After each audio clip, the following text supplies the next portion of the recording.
Hi, everyone. So here we are.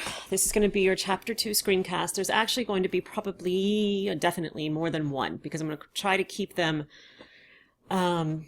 you'll have shorter ones, but more of them. I've had students tell me they prefer that, but you all can email me, let me know if you don't prefer that. So I don't know how many this will be, because this is a big chapter. This is an important chapter for the entire arc of this class. This is the chapter on theories, and the theories we're going to talk about, we'll see in every single unit that we study. So 0 to 2, 2 to 6, every age group will refer back to these theories and how they understand this time of life. So it's really important to talk about this now and have as much of an understanding of these theories as we can up front. Your discussion for the week is going to be kind of trying to just use Chapter 2 to look at a scenario and a scene and make some hypotheses based on these theories. So let's get started so I don't just yak here. Sorry. I'm going to put myself down in the corner. So what do theories do? Theories produce hypotheses, generate discoveries, and offer practical guidance. So they are not necessarily facts. I'm going to actually go to this next one. So theories are frameworks, blueprints, templates. So they're basically stories. I like to think about theorists as storytellers. They look at the world around them. They observe it. And then, as this quote says, they construct a story of the journey.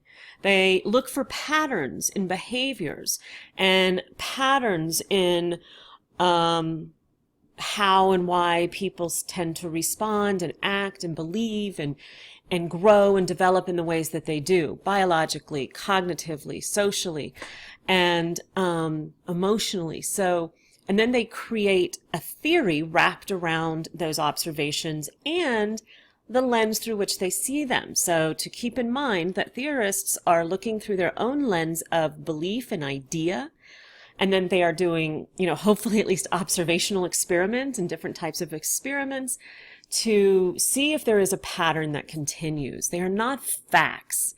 Theories are not facts. The research they produce can give us facts and help us know what else we need to look at and experiment with.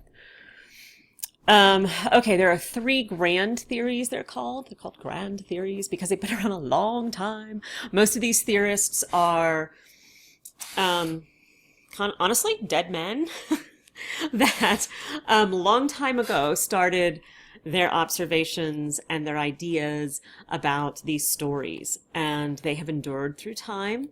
They have been misproven, and then they have made some of them in some ways, right? But they have maintained our attention well enough to be a ground from which we work to look and discover new things and apply them. So the first one we're going to look at is the Psychoanalytic Theory.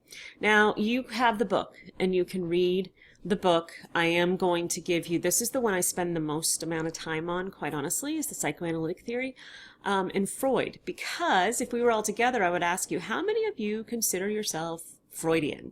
And probably none of you would raise your hand. At least that tends to be what happens. And then I would ask you, how many of you believe in the unconscious, that there even is an unconscious? And many of you would. And I would say, thank you, Dr. Freud. And I would say, how many of you believe that dreams have anything to teach us? Raise your hand, say, thank you, Dr. Freud. And then how many of you believe that things that happen in our childhood impact who we become as adults, impact our personality, the things that happen to us in childhood that we may not even remember? And many of you may raise your hands, and the same thing. So Freud has brought us much. And all we really, the one word, if I say, what one word comes to mind when you hear the word Freud, a lot of people say sex and pervert, oh man, all these kinds of things. There's so much to Freud, and I think it's very rich and deep. So, I'm going to do just a little bit more on him. So I have this slide up, but I'm going to talk to you a little bit about Freud in general. So I'll bring myself up here. Okay, so Freud was born in the mid 1800s, 1856-ish. And he was born, his mother was 20 years younger than his father and was his father's second wife. So he had some step siblings that were sort of as close to his mother's age as to his. So it was kind of an odd dynamic in the household for him. His father was not a wealthy nor successful man. He was a merchant. And they moved to Vienna when Freud was 4. And this move was hard on Freud. He still remembers. Freud was sort of the favorite of the family, certainly of his mother. And he was profoundly gifted child. And he, the thing about Freud was he originally wanted to study the brain, to study neurology and neuroscience, but there wasn't much money in research. So he also wanted to get married. He fell in love. So he became a doctor, and he went on and became a doctor. But I think that his love of the brain still, we can see in a lot of the work that he did and a lot of his theories that we can talk about. But one thing about Freud was he kind of always wanted to do something to be different, to stand out in his field. He also suffered from depression himself some. He wanted to make money and he wanted to stand out. And one of the ways that he thought he would stand out and do something of significance was to find sort of the answer to what was called hysteria at the time. And hysteria was a problem in which it seemed to affect women more than men. And it was a problem in which there would be maybe problems with the body that medicine could not explain. So fainting or having hysterics or something like that, and even somebody who couldn't use their arm for some reason. But he wanted to sort of discover this. So he actually went and he studied hypnosis for a while. And he found that, because the belief at the time, hypnosis was new, was that what they discovered with it was that under hypnosis, women would discuss more of their feelings than they would without it. But what Freud found, and this is where sort of the couch that's made fun of, the Freud couch came, that if you relaxed people in a situation, put them on a couch, they don't even see the doctor, and allow them sort of free association talk, which is kind of where the whole idea of free association came from. And they relaxed, that they would share more. So he sort of abandoned hypnosis, though I think it still trained him in that knowledge of how to relax people. And he did come up first with the seduction theory before his psychosexual theory. And there is some dispute between sort of Freudian followers and those who are not, but might be psychoanalysts or other types of therapists, about what Freud, why he abandoned his original ideas around this. And what he first came out with was that that this hysteria was coming from repressed sexual trauma, a repressed trauma of some sort, mainly sexual. And so today we look at this and say, okay, did Freud actually really catch on to something with abuse and how it was impacting people, women? But what happened was, we have to remember that Freud was living in Victorian times, and talk of sex really was not allowed in society. And so certainly not talking about it by women. And even maybe some ideas that if women were sexually abused or something, that could be their fault. There was a lot of, the culture at the time was not going to take kindly to Freud's idea. And it did fall not well upon his peers. And he even wrote a letter to a friend of his who was an ENT, wondering himself if he had gotten it wrong.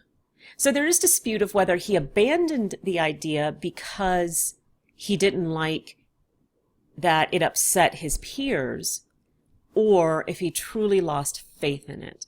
And what he turned to was more of a belief in that it was sexual, the repression of sexual fantasies and desires.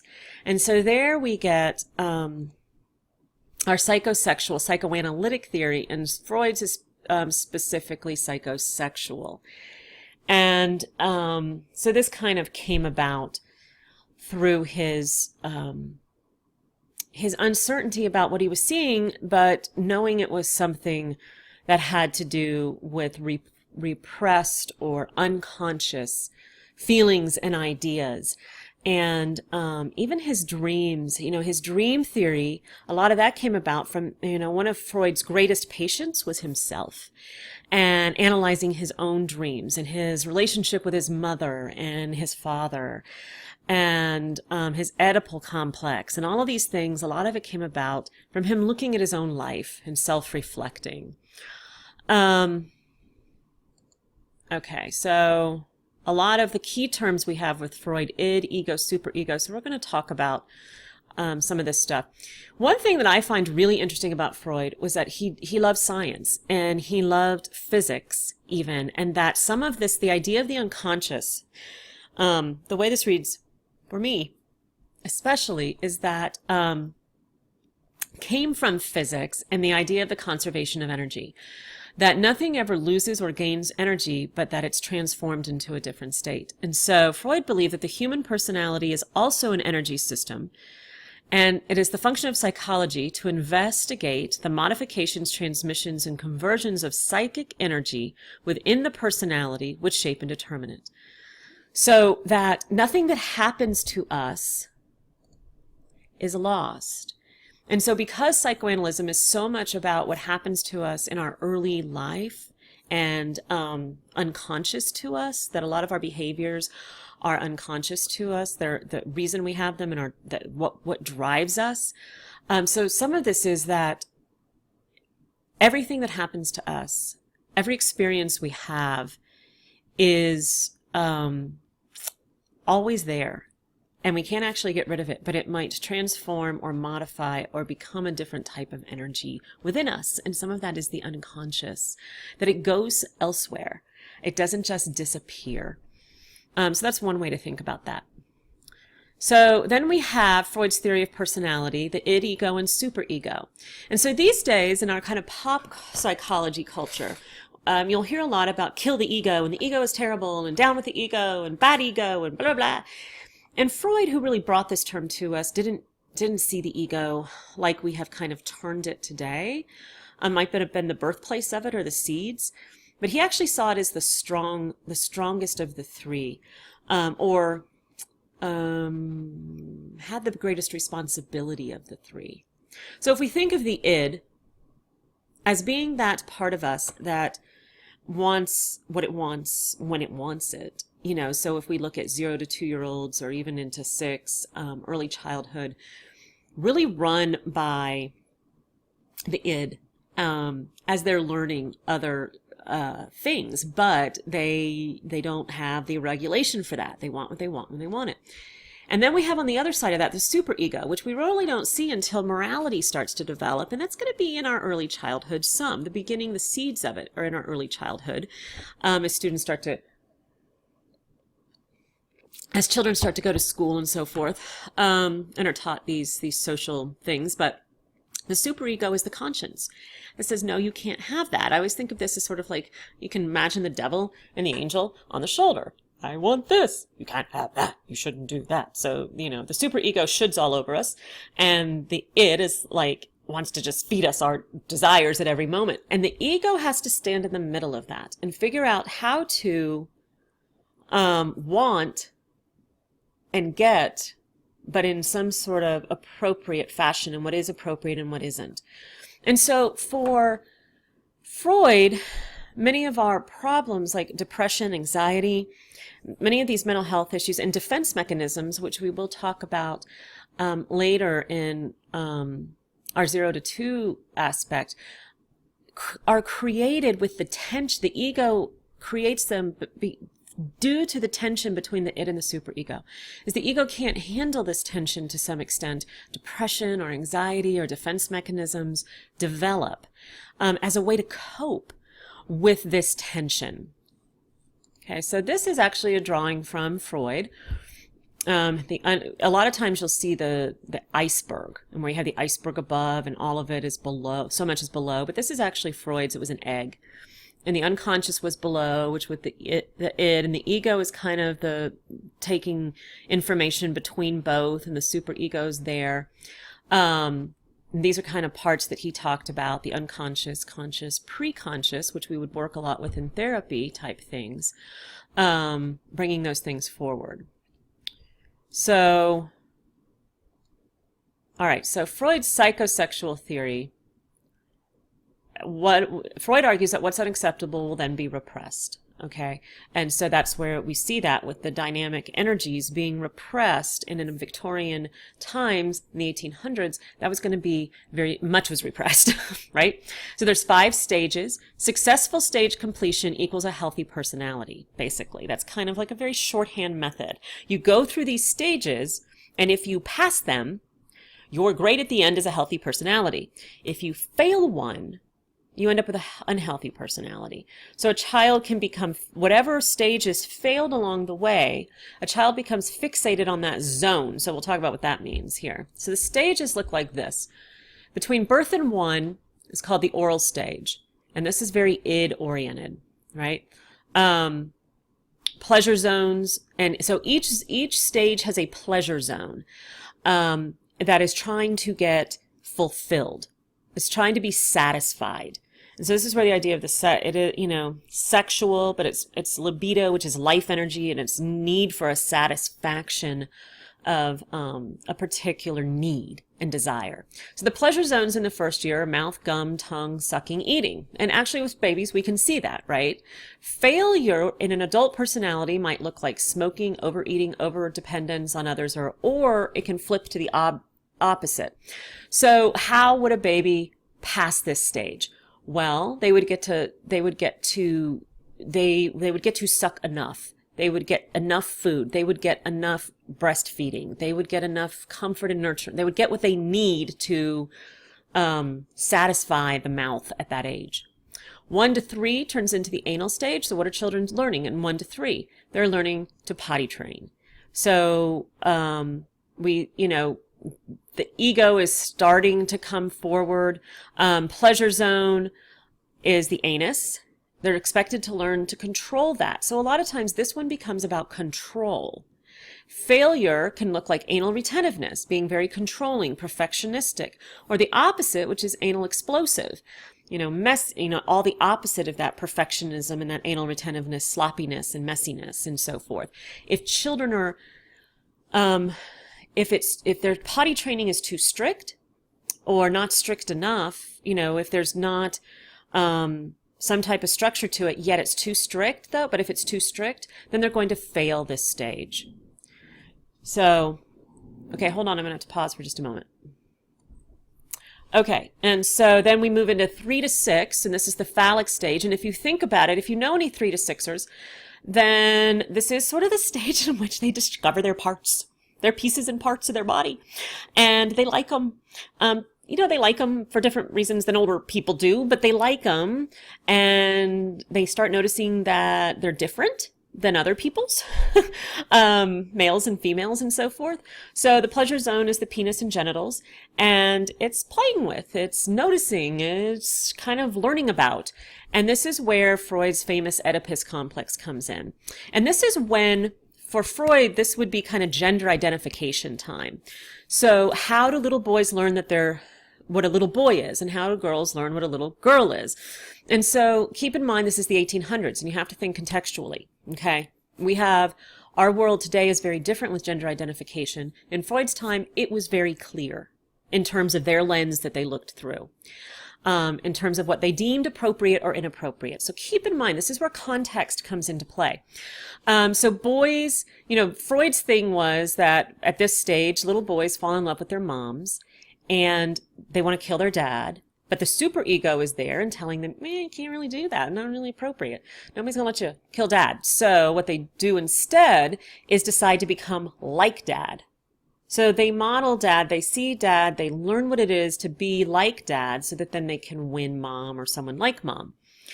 Took a while, but we have the female part of this. For at first, females just had penis envy. And then we got the Electra complex, which is kind of the opposite of this for girls, and how girls learn to become young ladies. And failure for Freud looked like sexual deviances. And understand, please, that sexual deviances, deviant comes from to deviate from the norm. So to do that was to have a weak or confused sexual then this would look like to Freud, transgender or homosexual, gay, anything like that. So then at 6 to puberty, latency. Latency means it all goes underground, that they're not thinking, there are no sexual drives. They're in school. So think about the time frame. This is a story of their life. They're in school, they're learning other social things. And this should say, and so children are focused on same-sex play. And achieving competency and skills. So then we get back to adolescence, we get back to the genitals, and, the pledge, so sexual urges are awakened. This should say, I think I got this from up here, for Freud's time, this should say, and I'm actually going to change it right now, this should say opposite sex peers. Failure looks like dependent upon success or failure of the other stages. So how you show up in adulthood is really more dependent on those earlier stages in time. He did say that the goal of a healthy life is to love and to work. So, Freud's got a lot of good stuff. I think one thing that's really interesting I want to mention is if Freud said at one point that one day we would find the id and the ego and the superego in the brain. But these were the names he gave them because he couldn't do that at his time. And today, I think the id would be our amygdala, and the ego and the superego would be located in our prefrontal cortex, in those parts, the amygdala being part of the limbic system, which is our very emotional centers. And that can kind of just guide the show when they're not checked. And what checks them is the prefrontal cortex. So, he was on to something there. And here's just a quote from a Freudian, a more modern day Freudian. What Freud insists on is cure through truth. In a world of quick fixes, drugs, neuroscience, he teaches us about the role of meaning and conflict and desire and wish in shaping our lives, our happiness and our suffering. Know thyself is no longer only a Socratic imperative, but is a clinical necessity. The truth shall set ye free. So for a lot of what Freud wanted, it was for people to be able to get past all the defenses of the ego, the id, the ego and superego, to find the truth and speak it. And they would be set free. So I'm going to end this one here and take back up. We're not done with chapter 2.